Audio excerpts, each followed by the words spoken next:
to The KJ Show with KJ Carson on WEEI. Yeah! KJ Show, WEEI, a Sunday delight, a Monday disappearance. 617-779-7937. Let me get to your calls, and I'll continue the Jaylen Brown conversation. Remember, if you missed any of the show, the Odyssey app is free. Just type in AUDACY at the Google Play Store or iPhone, Apple Store. And then, of course, you can also listen to the show, but you can't rewind WEEI here on the iHeart app. Let's go to Sean calling out in the Mountain Time Zone, getting up early for the KJ Show. This is the dedication I like. Sean, thanks so much for calling the KJ Show. You got some comments on the Red Sox? Yes, I do. And thank you so much for taking my call. And great job, as always, about the show and about everything about Jaylen Brown and stuff, too. It's been kind of I know it's been a difficult offseason for the Celtics, but I just want to get off topic. But anyway, with the Red Sox, I'm not really that concerned yet. I mean, the purpose of this call is please don't make this like the last few years. Remember every time we would be a red-hot team and stuff, and the team started playing well. Going and into then the right All-Star after break, the All-Star then after the All-Star break, things just were tough. I mean, and I understand this is a critical couple of weeks for them. I mean, honestly, it hasn't started off well against the Cubs. I mean, they should have won the first game. Toro's getting picked off, for that double play when Bregman hit that ball. That was a turning point, which was sad. And then, they lost that. And then yesterday it just looked like they didn't even really care. I mean, they got shut out 6-0, but they need to win today. And then they got the Phillies. They got the Dodgers coming up. I mean, this is big. I mean, the Red Sox have to do well these next couple of weeks. I mean, again, we're talking about them being buyers, and that was mentioned a lot, about Craig Breslow wanting to be buyers. I hope that would not be sellers, but please, they need to get going with winning. And I understand, gentlemen, that it's like, it's like right after the All-Star break, and I know things kind of get slow and stuff, but I just don't want it to be a repeat of the last few years, because every time I feel like the last few years they would get hot and stuff, then they would slow down, and then they would be out of the pennant race really quickly. So I'm just saying, don't lose games. They need to start winning and start getting back in the routine of what made them do well when they had their hot 10-game winning streak. All right, Sean, thanks so much for the call. That was a bit windy there. Put the fire out? I'm kidding. So the definition of insanity is repeating the same thing over and over again and expecting different results. This is why there's a little bit of a panic. That's why you're like, okay, Jay, if they get swept, it wouldn't be the worst in the world. Do you realize if they get swept today, win 2 of 3 from the Phillies, win 2 of 3 from the Dodgers, they would go 4-5 over those 9 games. This is why, today's important. Today's important because it could be the difference of winning 5 out of 9 games against 3 of the better teams in the NL or finishing below 500 coming off of a 10-game win streak, right? That's why I say the math is in there that you say, this is not good. You've got take it. You've got to get 1 out of 3 today, and then to make up for being swept, if you get swept, you're gonna have to win 4 out of 6 just to win 4 out of 9. That's I know you're saying like, well, look, there's so many more. That is not a ton of games left, right? The season is more than halfway over. We're almost due for 27 games at a time. I think that comes next week. I think we'll be around game, is that 105, somewhere around there, something like that. Paulie and Dedham, thanks so much for calling the KJ Show, the best show in America. You're on the air. Hey, right on, brother. I always get you mixed up with Dukes on the national syndicated show at this time. But yeah, I guess you get that nationally syndicated voice. A long time no speak, KJ. We all sound and look alike. Come on, man. Come on, man. Yeah, well, I don't know about that, man. You got that national voice, I'll tell you that. But anyway, but it is time, dude, that someone from Boston go national. I do agree. All these yahoos around the country coming from Kansas City and Pittsburgh. Yeah, when is somebody coming from Boston? You could do it anywhere, brother. You could do it anywhere. But I love you. You're a quality guy. You know what you're talking about and all that stuff. A couple of quick things. First on Jaylen Brown, then on the Sox. Jaylen Brown, my heart goes out to that poor kid. they screwed him bad and not getting the best player by the end of the season last year in the NBA, and they couldn't even bring him to France. Well, they weren't going to Cucamonga. They were going to Paris, and to leave him out broke that poor kid's heart. I don't agree with his politics, but he's a hell of a guy. He's a real good guy. That really disaffected him coming into this year, and he had an off year. He ended up getting banged up. His head and heart we're just not into it. How can you leave him off that Olympic roster and expect that kid to just come out of the gate and do the same things he was doing last year? That was awful. There's a special place in hell for waiting for the people who had anything to do with that situation. Okay, and let's sounds like you're cursing Steve Kerr's firstborn. What are we doing here?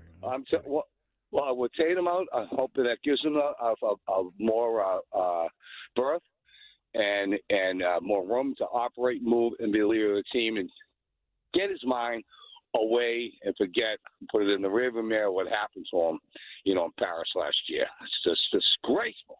Hey, okay, Paulie, and I say that on a Sunday. Now, the Red Sox.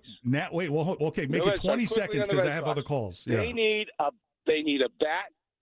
They need a big bat because they've gone cold again. They need a big bat and an Iron Man setup guy. That's what they need in order to have any sort of help. If not, after playing two lousy teams and a third team that was struggling, they have turned again into the red flops. So they need a big bat again and an Iron Man setup guy, and I think they'll have a shot. Paulie, thanks for the call. Good Sunday to you, my man. Yeah, I mean, if you're going to talk about getting a big bat and top, I mean, Franchi Cardero is going to be called up. I mean, like, the other thing is, like, you have to wonder what are the Red Sox who are they willing to part with, and what is that value in return coming back? So that's going to be the big question is, are you going to be, because, like, if you want Seth Lugo, well, then that's who you want, then I'm going to ask for something that you're probably not wanting to give up. I mean, that's just the way negotiation works. Let's go to Brandon in Boston. Brandon, thanks so much for calling. We're in Boston because, I don't know if you travel. People are like, oh, I'm from Boston. Then you're like, yeah, we're in Boston for you. You're like, oh, I live in Providence. You're like, you do know that's in another state. But just because it's not that far from each other, no, there's levels to this. Where in Boston you calling from, Brandon? Well, I am in Boston, but right now I'm in Brookline. Okay. I don't actually live in Brookline, but so you're you're like JP adjacent. Yeah. Born and raised in Boston, grew up in Jamaica Plain and in Roxbury, and now I'm in another disclosure. You remember the Cubans? You remember the Cuban restaurant that was there for years over in JP off of White? I think it's gone. Oh my gosh, those are the best places ever. Okay, Brandon. I never ate there. I think I know each other. All right. So the Celtics need to sell tickets. You know what I mean? And I want to see this guy get a ring, and I would give him a 3-year deal with a player option in the third. But how about Russell Westbrook? And I'm going to round his numbers to the nearest 10. So he's basically averaging 14 points, 5 rebounds, and 7 assists, and a block and a steal. I mean, he's still electric. They need a guy that can defend and give you a little bit of a different dimension because this guy knows how to attack the basket at will, and he's good at playmaking. And like I said, you need to sell tickets. People will go and see this guy perform. He's a future Hall of Famer. And when Tatum gets back, I think, you could get the ball rolling with him and you could build around, of course, Tatum in Westbrook and get a big man. But I would like to see Russell on this team. How about that, man? They need to sell tickets. Brandon, thanks for the call as always. Russell Westbrook with the Celtics? This is culturally inappropriate. No. I'll get to the Jaylen Brown comments here shortly. If you're going to address anything, you have to address the front court because you have no front court right now. You don't. Brown, White are backcourt guys. Pritchard, please do not say that he's going to be moved into the starting room. No. He's still going to be your bench guy. You have nothing in the front court. Nothing until Tatum gets back. And even when he gets back, you still don't have any type of rim protection. It's just, Yeah, I don't know. All right. Corey, oh gosh, he's calling from New York City. Corey, talking Jaylen Brown. Yeah, Corey, what's up? Yo, KJ. Yeah. New to your show. I tell my girls Alexa to play the KJ Show on Boston Sports Original. Okay. And then I tell her to hook me up with some breakfast. Okay, well, I don't know if you know about this Andy guy, but probably he's cooking breakfast today, so maybe you should be cooking breakfast for your girl from once in a while. Hey, bro, don't tell me how to handle mine. I mean, you code switch harder than Chad GPT. Wow. How you going to talk smack when you only on for like 10 minutes a week? Wow, it's 2 hours. Hey, it's 2 hours. Oh, what's the question, Corey? Okay, look. If Jason Tatum is out for the entire year, should the Celtics look at trading Jaylen Brown for a star player? Well, Corey, thanks for the call. Don't like the little snide remark. Brian, here's my thinking. Halliburton out for the whole year, right? Right. Lillard not coming to the Celtics, back to Portland, probably will be allowed to take the whole year. I think they gave him 4 years. Yeah, he's not playing this season. He's not playing this year. No. So could there potentially be a scenario where Tatum doesn't play this year? And if he doesn't play this year, do you just use this year as potentially as a resume tape for Jaylen Brown being moved next year? Well, and that's the problem I had with some of these comments from Jaylen Brown was just the timing of it. Like, this is sort of your team now, dude. I would like to see you sort of embrace that a little bit more. Like, all right, you wanted this to be your show. You wanted to be the guy. Now it's your time to do that. And that's sort of why I had issue with some of the comments. Not necessarily what he said, but just more of the timing of them. Right. But I could definitely see that. Now, what worries me is that the Eastern Conference is just so bad. Like, I just don't really think there's a lot of good teams. I think it's Cleveland. I think it's New York. And then it's a huge drop-off. And I don't really think either of those two teams. Orlando maybe's in there as well. Yeah, sure. But none of those teams really feel unbeatable, right? Like, there's none no of them feel Oklahoma. Like the Celtics. Right. There's no Oklahoma City in the Eastern Conference. Well, I think he. So if the Celtics are the 3 or 4 seed at the end of the regular season, like, are they going to rush Jason Tatum back because they sort of see an opening to make a deep run in the playoffs? Like, that's sort of what concerns me. Trying to rush him back too early because they see a window this year. No, I don't think they're a 4 seed because a 4 seed says, okay, this is a team that can make anything happen. This roster does not say anything can happen.